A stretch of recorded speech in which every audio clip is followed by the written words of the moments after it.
place to be is living free in Tennessee. Tennessee? Maybe I'm going to try that again, right? Welcome to Living Free in Tennessee, where we talk about building the life you choose on your terms. Today is what? Tuesday, November 25th, 2025. This is episode 1101 of Living Free in Tennessee. I feel like we should do something at episode 1111, but we're not quite there yet, but we're going to get there probably before the end of the year, unless I do something weird.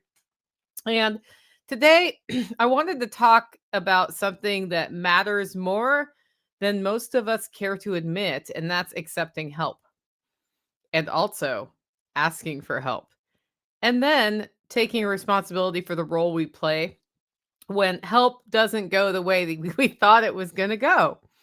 Because if you've ever heard yourself saying, nobody can do it that well enough but me, that may be true once in a while, but most of the time that's not true. Usually, if you are honest and examine what happened to make whatever help you asked for not work, it usually goes back to you and communication. So we're going to talk about that today. I'm going to tie it into Thanksgiving, which is this week, homestead life, and I have some lessons learned related to this topic and the kitten that involves a chipmunk. We'll see how that all comes together later in the show. Before we jump into that, I wanted to talk about our featured event of today's show, and that is, hold on. That is my computer was about to turn off because the pluggy any thingy did not pluggy any. Anyway, December 9th at 6 p.m. Central Time, there is a member webinar. And if you want to get it and can't attend in person, which most people don't attend our member webinars in person anymore, it is available for replay after that. It's called So You Bought a Whole Pig. Now what? I'm going to talk about buying a whole pig, things you need to learn about that. So if you buy a whole pig, beyond what size freezer do I get? How do I do the cut sheet? What ways can I save money at the butcher that I could maybe do some of the work myself? And some recipes you may want to know about those weird parts of the pig you didn't realize you were going to get. That's going to be the December 9th member webinar. Sign up at livingfreeintennessee.com. You'll notice the website's new. It's freshly launched. We are filling in. We had this gap where we stopped doing web posts and then launched the site. So we're filling in back from when we stopped that and dealing with technical issues as they come up. And you'll notice that the events area has changed. So now we made it a little bit better responsiveness-wise from a website on a computer to a website on a phone thing. If you keep scrolling a little bit, you'll see an events area, and it has the latest 3 events there when there are 3. Right now we have 2. So go there, click on that, and that will walk you through signing up. If you're a member, you're going to notice something different has happened. You go over to homesteadskills.academy, and it links from livingfreeintennessee.com to there. You're going to enter your coupon code there, and then that gets you your included webinar for free. If you have any questions about that process, let me know. I will, of course, also send an email this week about it to members so you know what to do. But in case you have already tried, that's how you do it. I also want to thank 2 sponsors today. Our first sponsor is Strong Roots Resources. Carrie Brown from Strong Roots Resources works with you to make your homestead a place that is well designed and provides the kinds of things you want your homestead to provide. He's also really well versed in wild edible plants, can do a scan of your homestead and show you what you have growing there. He's, of course, doing all of our wild edible walks here. Find out more at strongrootsresources.com. Our second sponsor of today's show, just in time for Christmas, is Holler Roast Coffee. Holler Roast roasts everything to order and makes a great Christmas gift. The gift offerings for 2025 are on the homepage at hollerroast.com. And between now and December 1st, if you want to add gift wrapping for free, you can. Check that out, hollerroastcoffee.com. With that, it's time for our first segment of today's show, and that is Tales from sometimes as a podcaster, your tongue just stops working. I don't know why it happens, but it just happened then. Tales from the Prepper Pantry, where we talk about storing what you use and using what you store. And I've been doing a pantry challenge with Dawn Gorham, and I just told her, I saw her in person this weekend picking up our turkey for Thanksgiving. I said, "You win." I had to go to the store and buy cauliflower crust pizza because we were having a week of it. And she's like, "Oh, fiddle." But, we've been doing pretty well just eating what we have here. And today we also bought bags of meatballs that we did not make. And I can't make meatballs right now, guys. You know why? Because I am out of ground beef. I'm out of ground lamb. I do have ground pork, but I didn't want to use just the ground pork for meatballs. So we are in a restocking time, and we did a phenomenal job last year of eating the meat in our freezer. We served it at events. When we went over to people's houses, we brought it with us in dishes. We ate it. We prepped it, all of the things. And that means that we ran out. That's right. I ran out of cow before the cow was back, and I couldn't make meatballs. So I bought meatballs this week too, just because I didn't want to cook something big right before Thanksgiving, because of course the whole week is about Thanksgiving. So as I said, Dawn wins on that one. I actually ended up tapping the store a couple times. And that's actually kind of a fun thing to do, to challenge yourself, is say, can I live from my pantry for a whole month? We added terms like you can barter for things and you can get things from farmers locally. And if you're on a restock schedule for something that's normal, you can just do your normal. But, like I'm not going to stop the automatic delivery of the HVAC air filters that come every third month if the third month happens to fall on that. But it also illustrates if you perhaps don't store your spices or enough spices the way you should, or maybe it highlights that more convenience foods would be nice. That's what it highlighted for me, is despite the fact I've been pre-cooking and using things, every time I travel, that just gets obliterated because that's what gets cooked while I'm gone. And so I'm putting more purpose in 2026 as a result of this into getting things pre-made to where they're easy to cook, because I just cook from scratch most of the time, right? But if you have a bag of meatballs ready to go, you can just cook the meatballs. You don't have to the meat out, defrost the meat, spice the meat, make the balls, make the meatballs. It's just, there are meatballs. So we'll be having some convenience food days here where we just all work together to stock up on pork breakfast sausage, or to make the bacon, or get meatloaves ready to go. Or what was really nice was having leftover Oktoberfest chicken from the spring workshop. That was great. So maybe doing some of that. So it was already pre-cooked, and it didn't all get finished. So it went in a few bags, and then I could just reheat that in the oven. That's really nice as well. And really putting some thought to, what do you mean by convenience food versus I kind of want a comfort food night. Like a comfort food night here is meatloaf and some green beans. And it's going to be something different for you. It might be pot pie. It might be like, who knows? It might be a pie, like cheesecake or whatever. Having some thought to that is kind of nice too when you're planning your pantry. And for us, the goal is to store what we use and use what we store, but also it's to figure out a way around just going to the store and making a pre-made thing, because the pre-made things have all these other weird chemicals in them, and we can make stuff from scratch, but sometimes from scratch living turns into, wow, this is a lot of work today, and I just had one of those days. And we all have those days, right? So putting thoughts to how that happens and you can still enjoy yourself, I think, is my lesson doing the pantry challenge this month, the month of Thanksgiving. That being said, most of Thanksgiving dinner was sourced from a farm for me. We're going to talk about that a little later in the show. But pulling from the pantry for Thanksgiving has been great because I made pickled things, and those go well on charcuterie platters and that sort of thing. I have a few leftover cheeses from the cheese class we did in August, and those will go out on the charcuterie platter. I don't have as many cured meats as I'd like, so they're not going out on the charcuterie platter. But that's okay, because we have turkey and ham ends being served for the main dinner, so we'll have plenty of food. We always have plenty of food. That's just a thing, right?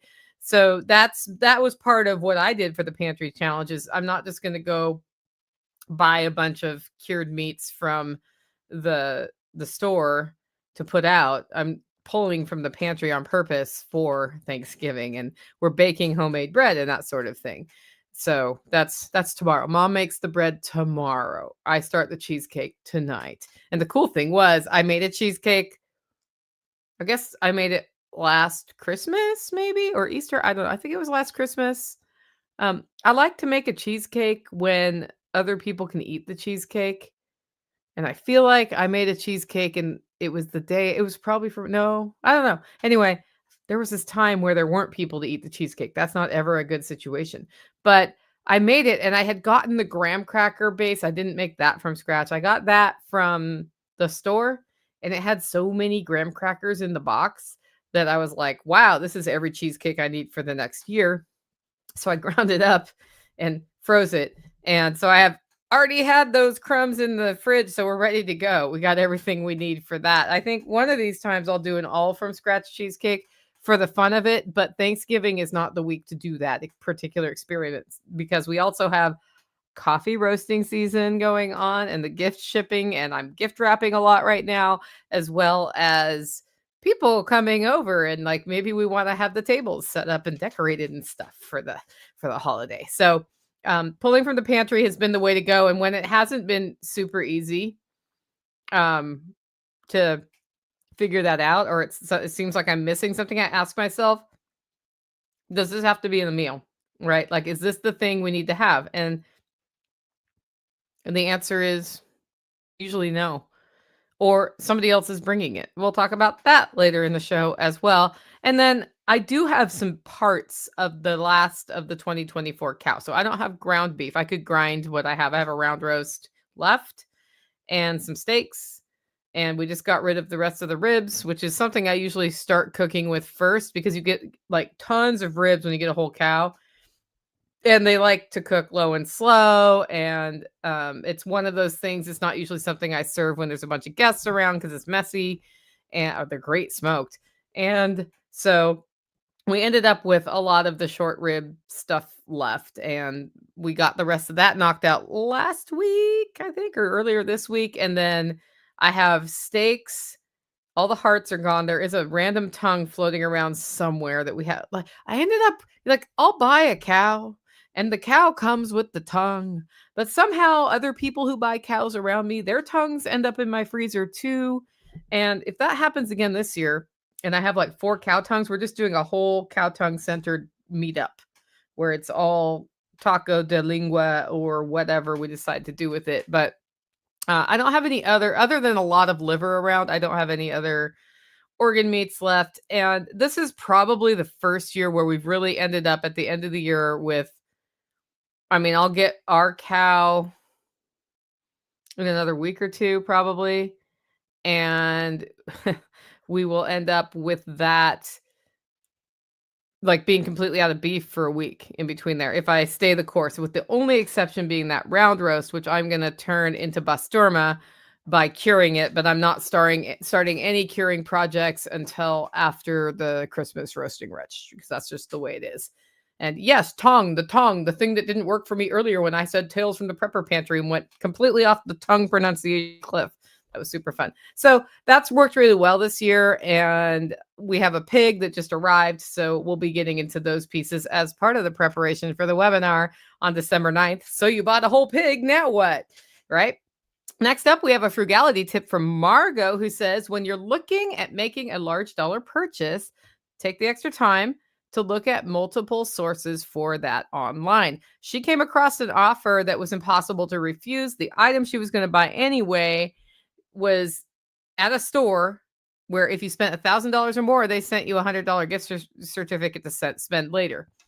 And so she did that. So in essence, she got the thing for $900, or she got the thing for $1,000 and then got $100 for where she would actually spend it later. So be sure, especially at this time of year during Black Friday, all the specials, like check out what you can get. And by the way, that was at Northern Tool. So that was the tip of the week. Next up, we have Operation Independence, where we talk about building local ongoing revenue into our lives. And I'm still on the mushroom project. So I made 4 pounds. I grew 4 pounds of blue oyster mushrooms. And originally I was going to serve them at the farm to table dinner, but they did not bloom in time. So I had 4 pounds of mushrooms and I put them out for sale on the internet. And we're going to see if they sell. And if they sell, then I know there's some interest. And if they don't sell, I need to figure out if I'm not tapping the market the right way. So I just started by putting it in some local groups on Facebook. A lot of people are very supportive of my mushrooms, but not buying my mushrooms so far. And if I can't sell mushrooms locally, then that tells me it's not worth investing in a side hustle mushroom business, right?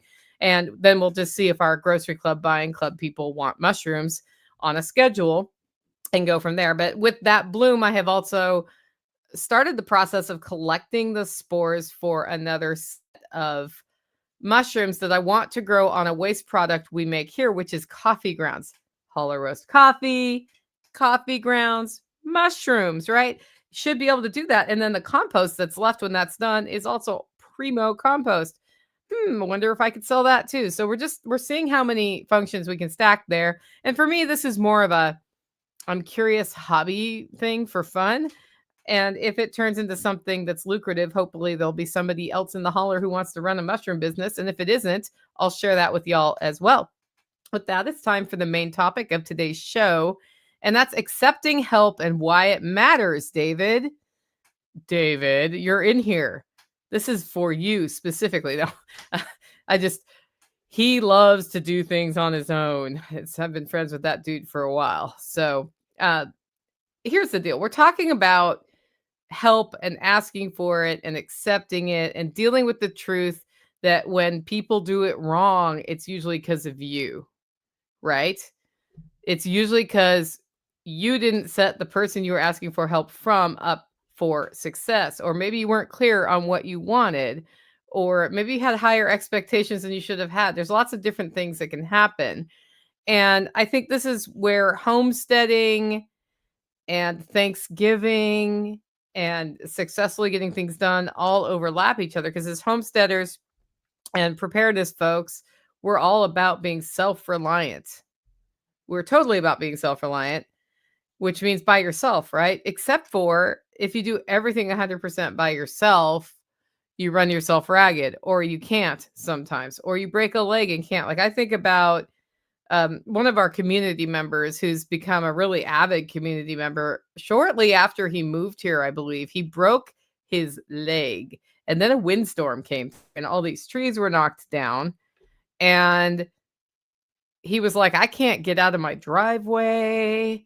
And we just put the call out to homesteaders in the area, and some people showed up with chainsaws and made it so he could get out of the way. Now, he still had a mess to clean up, but at least he was out. And that's an example of sometimes you really do need help, right? And it's important to know that. So what I've found when somebody tells me, I can't accept help because everybody does it wrong, or they won't do it the way I want to, or they're not good enough, or only I can do this, is that's usually what's causing the problem, is that perspective. It's not that they can't, it's that you won't. And it's not that they can't do it as well as you, it's that you haven't explained what you want. Occasionally, maybe they can't do it as well as you.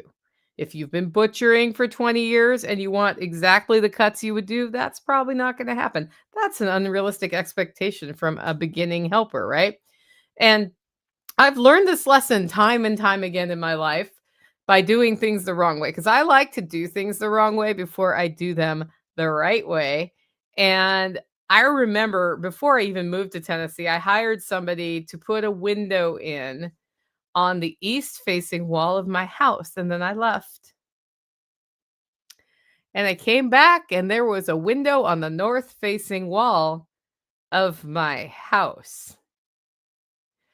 And here's what I did wrong there. So I could get mad at the person because they clearly put it in the wrong place. But the core problem here is I assumed somebody knew which way east was, first of all. And then secondly, I wasn't around when they were there for them to ask. And so they just went for what they thought was the east wall, or the wall they thought it made sense for, right? And I had not written on the wall, put window here, didn't have any checkpoints. And the end result was that there was a hole in my wall for a window that didn't fit the hole in my wall, because once the cutting started, it was the wrong wall, and then we had to make it work. And we did. So even when you think you're being really clear, my instructions assumed a couple of things. I assumed the person knew which way was east. I assumed they would look at the whole situation and assess if the window would fit there. And, like if the roof from below came up too high and then you had a shorter hole, for example, because you cut in the wrong wall. Um, and I was not there when they were there. And I for sure needed help with the window installation. But it was a predictable disaster by not being there. And every time, with very few exceptions, that I've had people help with home construction projects and not been there, it's been a problem until I have found a few people that I've worked with multiple times who we can do it. Or they know to ask the questions or not to do something if it's like, oh, this is about to be weird, right? But other than that, it's, unclear instructions are not, it's my fault, not their fault. And I think when you're going to start asking for help, even if it's paying people to help you need to realize that people may not have the same picture in their mind when you tell them with words what to do. Like even this morning, my roasting assistant was here and she had 15 minutes and then she needed to go and she said, I'm done with everything. I got 15 minutes. I can go or I can fill it out. And with Christmas roasting season and shipping season being in play right now, I have a number of custom corporate orders at volume that are going out this week. And so I had one in particular that I know we can bang out.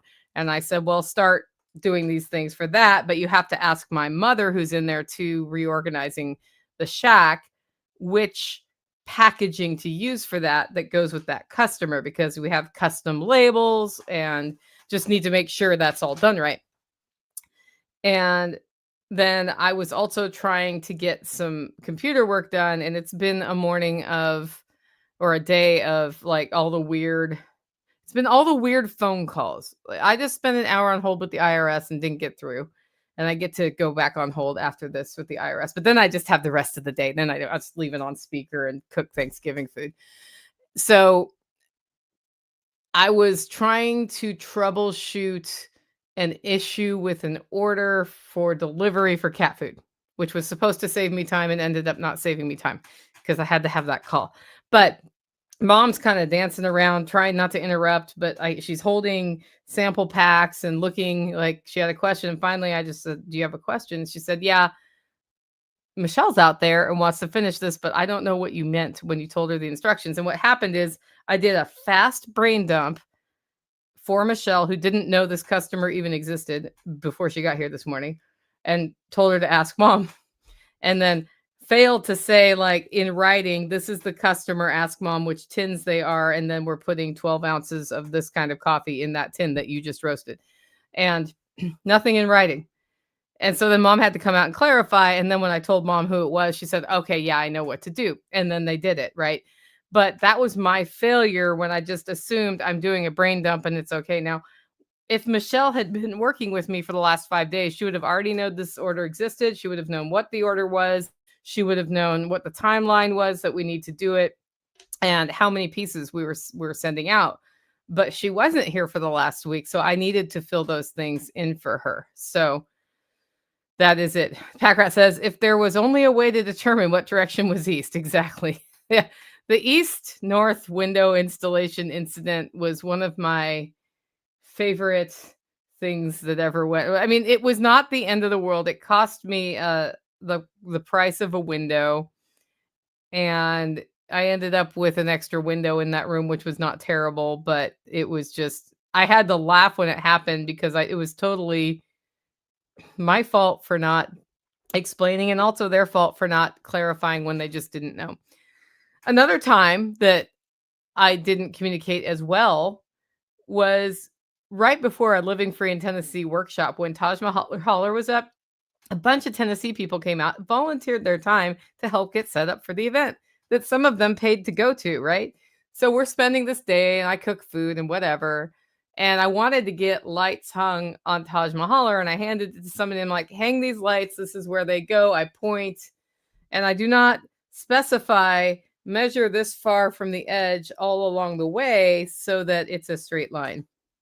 And I came out, they were about halfway done, and it was sort of hurdy-gurdy, not straight. And so that person got to do it twice because it didn't occur to me I needed to say, do it twice, do it this way, or I want it to be a straight line. And the good news was I was there that time. And so this goes back to an assumption I had made. If you're going to hang string lights, of course you're going to hang them straight, right? He was operating from a different mindset, A, of get it done, and B, I think he was trying to make it so specific lights hit specific cross hatches or something. There was some other way he was assessing where to put them. And so I needed to say what I wanted, right?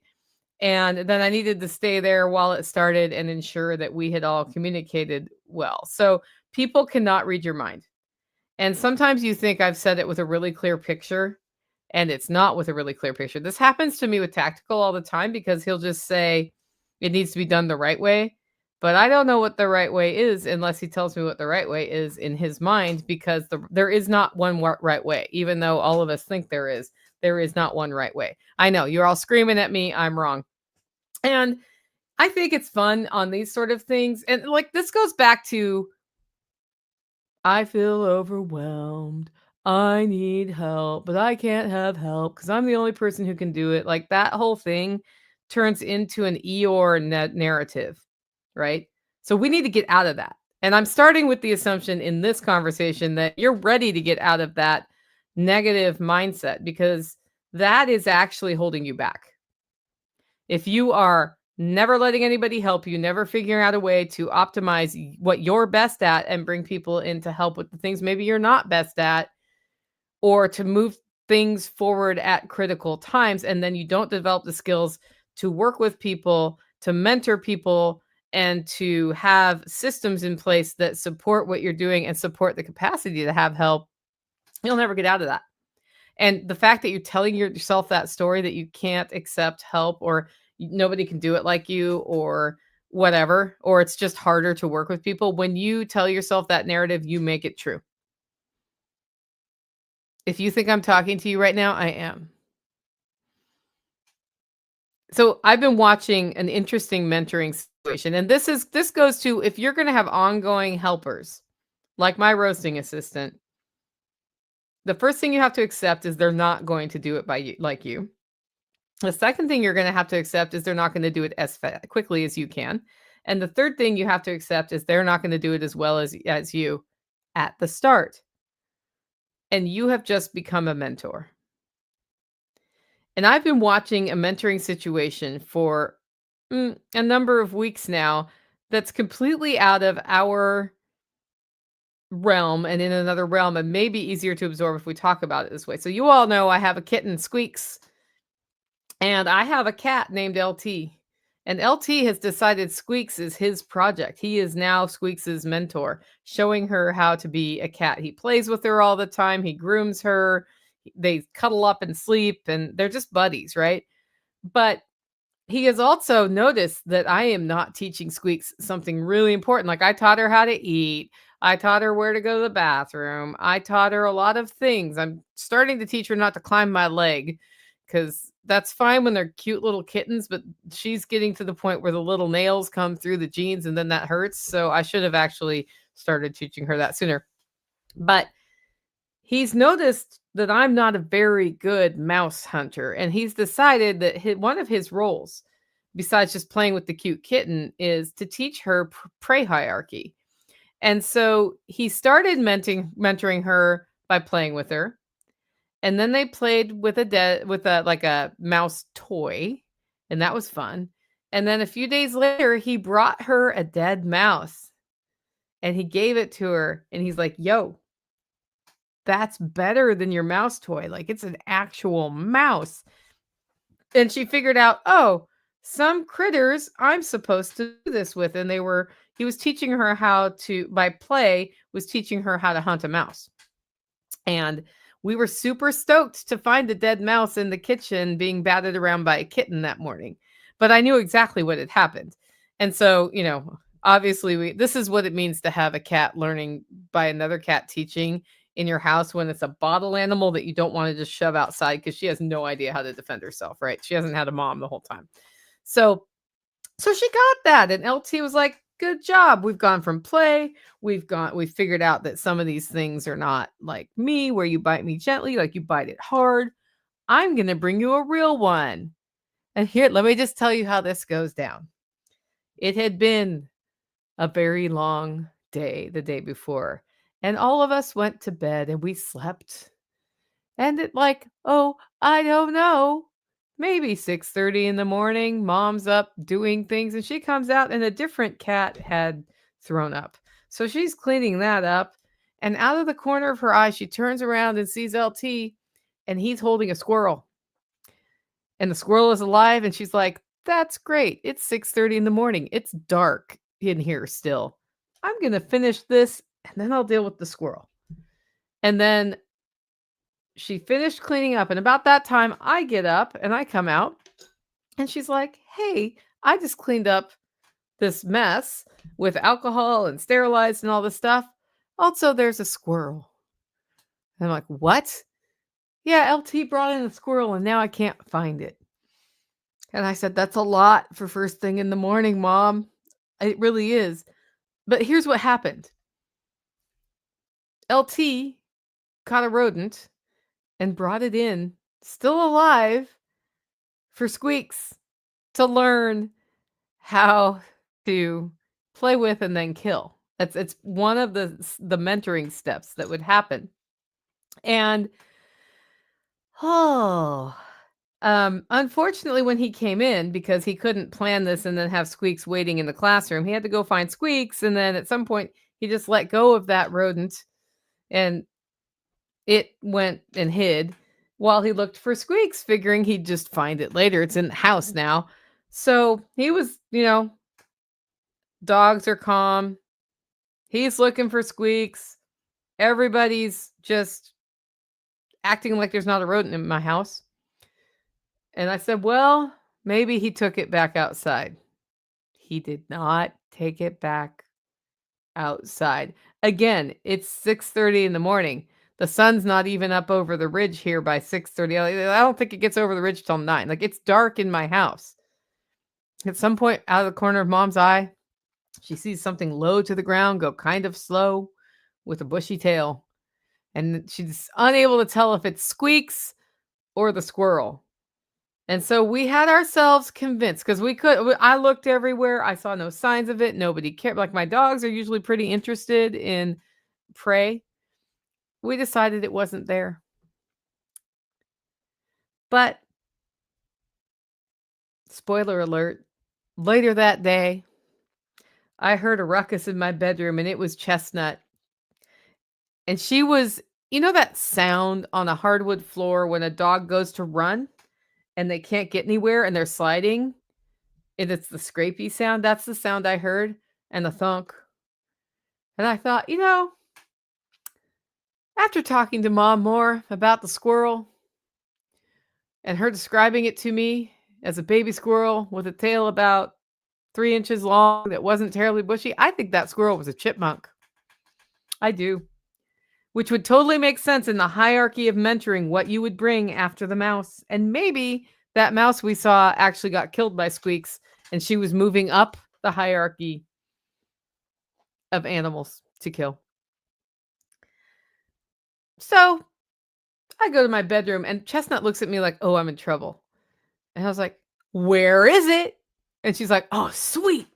Mom's into this. And she points to the corner, and there's a bin in that corner. And I'm like, come on over here. And I move the bin, and sure enough, under that bin is a chipmunk. And it is alive as alive can be. It had like one little hole in its side at that point. And it had been there literally all day. Well, somewhere in my house all day. And so I'm like, well, get it. And then she didn't get it. And it went under my dresser. I'm like, okay, I have this thing cornered under my dresser. There's a dog on one side. There's me on the other side. And I need more hands. You know what? I needed help. I needed to ask for help. So I queued up on Zello and said, Tactical, hey, could you please come up here and help me catch this chipmunk that's in my bedroom? That's all the detail he got. And then I went back, and the chipmunk was starting to move, and I was starting to herd it out of my bedroom, which there are like 40,000 places for a chipmunk to hide in my bedroom. But as we get into the living room, it becomes harder. And Chestnut's like, I want that chipmunk. And I shuttle it out to the living room and close the door to the back of the house. So then at least there's fewer rooms this thing can end up in. And then we start herding it out towards the door. I'm trying to catch it. Cece becomes aware there's a chipmunk in the house. Squeaks is chasing it. So I've got 2 dogs and a kitten and a chipmunk. And I'm like, the kitten's not much bigger than the chipmunk. Mom grabbed the kitten because what if the dogs get the kitten instead of the chipmunk? So Mom grabbed Squeaks, who was not happy about being pulled off the hunt. LT's nowhere to be seen. And the chipmunk ends up under my dishwasher. And about that time, Tactical walks in, having needed no more instruction than, could you please help me get a chipmunk out of my bedroom? And he's got the video rolling. So he's filming this whole thing. And he comes in, and Chestnut is under the counter with her nose under the dishwasher. I'm on the other side, making sure it doesn't come out the other side. And there's a barrier in the front. And here's the thing. At this point, we needed to establish some roles to get the project accomplished. And so Chestnut's job was to eat it if it came out that corner. My job was to catch it if it came out my corner. And Tactical's job was to pull the front like splash kick thing off the front of my dishwasher and so we could kind of push it out that way. Cece's job was to catch the chipmunk, which he'd already done one time, and then spit it back out, which was not helpful.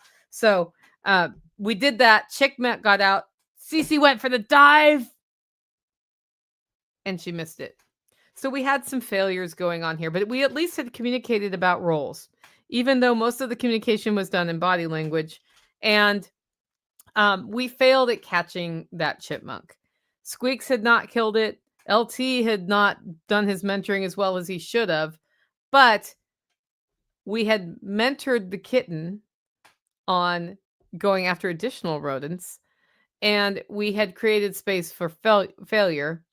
And that's because your helpers need room to learn. So Squeaks is still learning. I have no doubt that some other random critter is going to end up in my house because LT brings it in to show Squeaks, because Squeaks is still afraid of the outside. And I'm actually okay with that because there's cars out there and I don't want her getting run over by cars, and she doesn't know to be afraid of cars. But that was a situation where it was all hands on deck. Now, I did eventually catch that chipmunk. We got it herded behind the washer, and I keep a supply of sticky pads on hand, and I put a sticky pad back there, and within 2 minutes I had it. Like, we walked away, 2 minutes I hear a noise, and then I ended up having to dispatch said chipmunk. I don't really like to kill chipmunks because they're cute, but yeah, that one got stuck on a sticky pad and dispatched, and it was done. And I was really glad I didn't catch the kitten on the sticky pad too. But mentors create space. Space creates failure. Failure is part of accepting help. And setting up the kind of failure that's not going to really hurt is important. You know, like a chipmunk in my house, not the end of the world, right? I'm just glad I knew it was there. So I think that accepting help and learning to accept help and learning to ask for help is a really great way to build community. So let's take this week. What's happening on Thursday this week? Thanksgiving. So we have a community Thanksgiving dinner of people who live in Tennessee, who are sort of family friendly sorts of people, right? And we have a big meal to cook. There's turkey, there's dressing, there's mashed potatoes and gravy, there's a green bean casserole, there's pie, there's hors d'oeuvres, there's special concoctions to drink, there's who knows what else will be on the table, cranberry sauce. It feels like a lot to cook that sometimes. And especially if you're not faced with cooking from scratch all the time, it's a big deal. People spend days getting ready, making cookies and pies and cakes and breads and all sorts of things in advance to have this one meal. The cool thing about a community Thanksgiving is everybody gets to contribute in their own way to this. So I'm only doing the turkey, the gravy, and a cheesecake, and I'll put out some stuff as hors d'oeuvres. That's all I'm doing. And because I have all those oyster mushrooms, we're totally having sauteed oyster mushrooms as a side with onions and garlic. So That's all I have to do. In the past, when I was cooking Thanksgiving dinner all by myself, I had to make pumpkin pies. I had to make an apple pie or something for people who don't like pumpkin, turkey, dressing, mashed potatoes, sweet potato casserole, blah, blah, blah, blah, blah, blah, blah, blah, blah, right? Like all of the things. So what's happening with the community dinner is I said, what do you want to cook? Here's a typical menu or whatever you want, add it. And people just said, I'm doing this, I'm doing that. And here's how it worked out. Well, obviously, I only have to do I'm not making the mashed potatoes this year. This is great for me because those take work. And I usually make mashed potatoes on Wednesday and then reheat them Thursday just to have it done, right? But we have different community members making different pieces of the meal and bringing it to Base Camp Lodge, right? So here's the thing. When you let other people make parts of the meal, you guys know I'm a big forced from scratch person, right? Everything's from scratch. If I make dressing, I made the cornbread or I made the bread and then I stale it and then I've made the bone broth and I've spiced my own sausage and I've roasted my own chestnuts because I like chestnuts in my dressing and I've grown the herbs that are going in there and I make it with no particular recipe, by the way, but it's always delicious. I make it all from scratch. Well, somebody else is making the dressing this year. What if they do a Stouffer's box? You know what? That's their standard. That's how they like to cook. They can do it with a Stouffer's box if they want to. I didn't ask. Doesn't matter. None of my business. I will be appreciative that somebody else made the dressing this year. And that's the thing. Everybody chooses their role. We establish a baseline and they get to make it however they make. My turkey is pasture raised. I got it at Holler Homestead and it's seasoned with juniper berries and sage that are from property. And then salt and the pepper is not from property, right? And that's a dry rub that's going to go on there. And it's already dry brining right now. And then I'm actually going to try something new this year.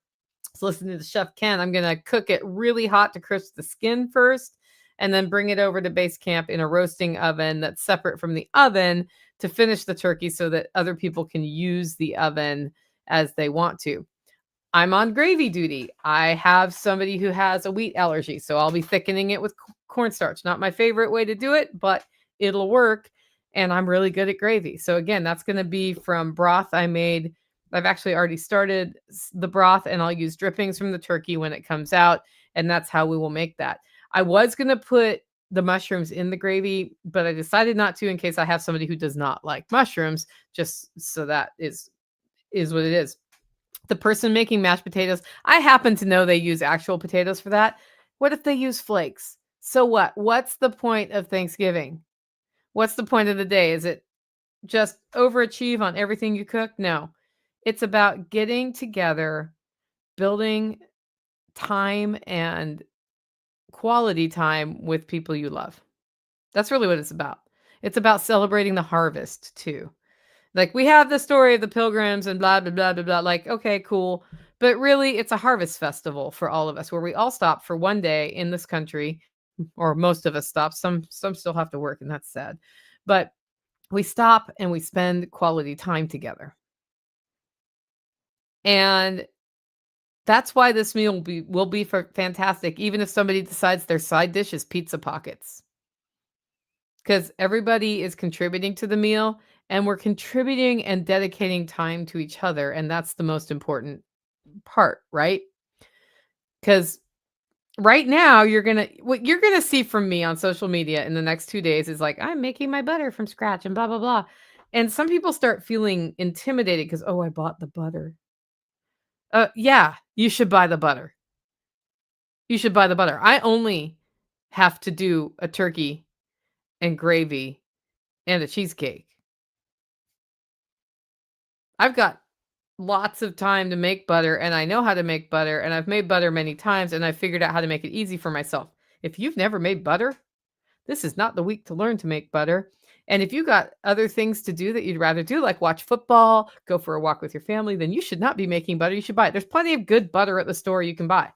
And that's where putting yourself in a head trip is a problem. You know, something else is if you don't want to make the pies, buy the pies. It's cool. I'm buying a pumpkin roll just because I want one. A friend of mine makes them every year. I'm like, yep, put me down for another pumpkin roll this year.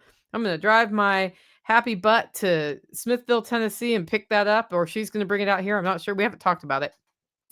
And we're going to get that. So Zach wanted to make apple pie for the first time, and it's going to be great. Exactly. Make the apple pie. You can make the whole meal apple pie. I wrote an email about it Monday, and I was like, stop putting yourself in this head trip about perfection. If it's a game you play to only source things that you've bartered for or gathered or hunted, do that. I know somebody who does that. I don't know if he's doing it this year, but I know that they've done that, right? And that's a fun game to play, but you don't have to play that. People who fuss over if you're good enough, if it's from scratch versus store-bought, that's not the point of the holiday, and we need to stop it. I don't think it's wrong to share like your beautiful loaf of bread you made or whatever, but if somebody does it a different way, that's fine. And I think that ties back to helping and accepting helpers, in that if a meal like this, which is a community activity, can be a community meal, we can have everybody contributing and accept that there will be differences. And it makes it easier to look at those other projects when you move forward and realize, and now we need to build a straw bale camping cabin at base camp. Let's actually get some help for this and have clear boundaries, and then figure out where there's room for it. Do we risk failure on this part or not by letting people try stuff, or do we just do one, right? But for a Thanksgiving meal, like, the worst thing that's going to happen is somebody makes something you don't like how it tastes. And when the whole point is about being together, there's a lot of other things you can eat on that table. And if what you want to do is have Chinese food, go have Chinese food that day. If I had a good Chinese restaurant, I'd consider it, because I really miss good Chinese restaurants.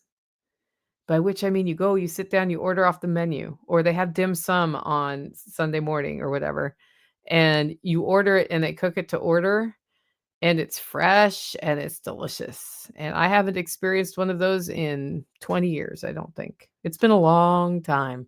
It's always sort of like the fast Chinese food, which is good. I like it, but I really like a high quality Chinese restaurant. And one of my travels, I will go look for one and find one, probably. They must exist somewhere besides San Francisco, right? We had them in Portland. I don't know if we still do, when I lived in Portland, Oregon.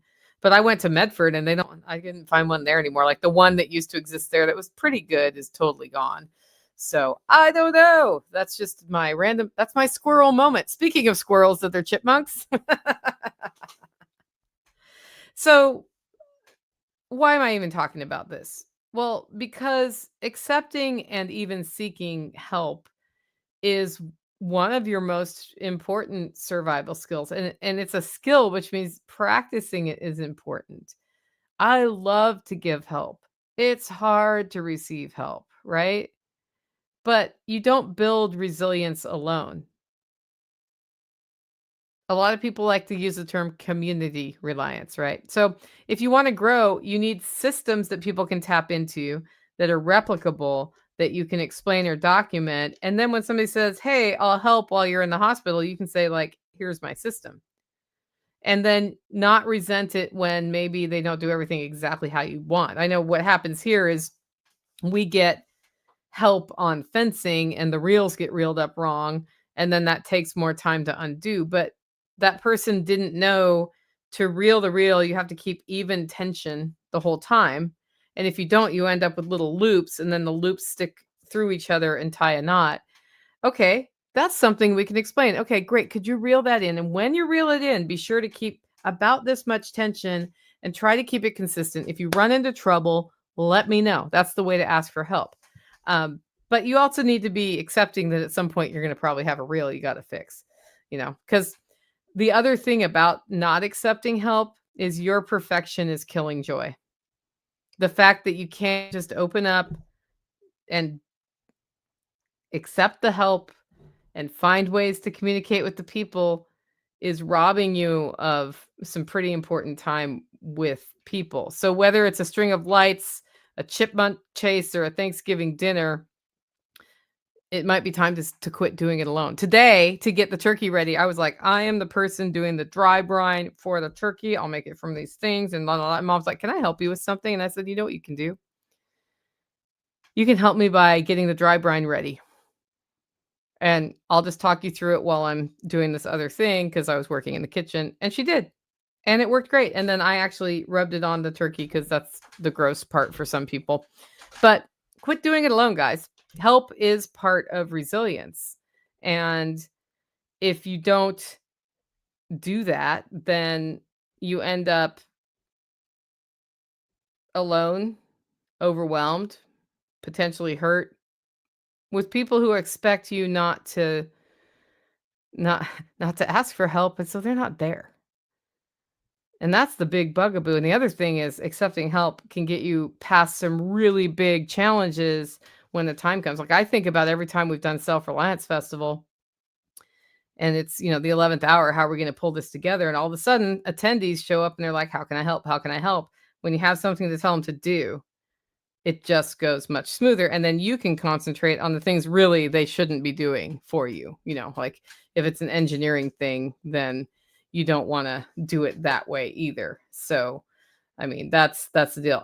Before we close up, I do want to remind you, I sent it out in the email, but Joel Riles at Fortress Canine has a fully trained defense dog that he's selling for $10,000 because she's 6 years old. And she was so good that he wanted her to pass genetics on. So she has had a few litters of puppies.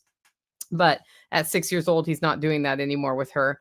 So if you've ever considered getting a trained working dog, Maeve is available. Reach out to Joel. It's fortresscanine@gmail.com. And that's a good way for you to reach him and talk if you're interested. I don't know if he's already sold her. He just announced the other day that he would be putting her up for sale. So, that's just, I wanted to throw it out there for anybody who's been thinking about getting a defense dog and was like, whoa, $50,000 is a lot. This is $10,000. That's, a lot less, I think, because, well, it is a lot less.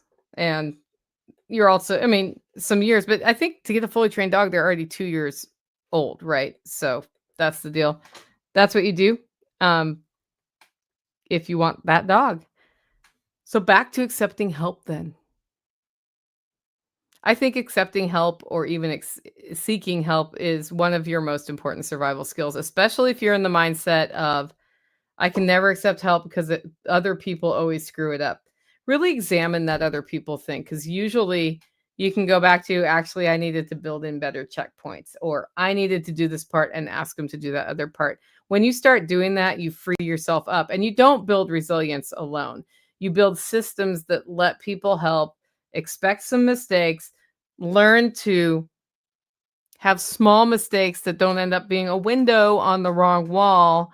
And then, for the love of God, please let people bring the box stuffing sometimes. Like, bring people in and let them do something that's not the way you would for something that doesn't really matter that much, so that they can contribute, because that's how you tighten your trust in relationships. If you like the show and want to support the work I'm doing here, you can do it in 2 ways. 1, get your coffee at hollerroast.com. 2, consider becoming a member. To find out more about that, go to livingfreeintennessee.com. Of course, our next member webinar, December 9th. So you bought a whole pig. Now what? With that, guys, enjoy your Thanksgiving, or whether it's a meal or skiing on Thursday. We used to go skiing on Thursday and then eat Thanksgiving on Friday. Whatever it is you do, enjoy it how you most want to. With that, go out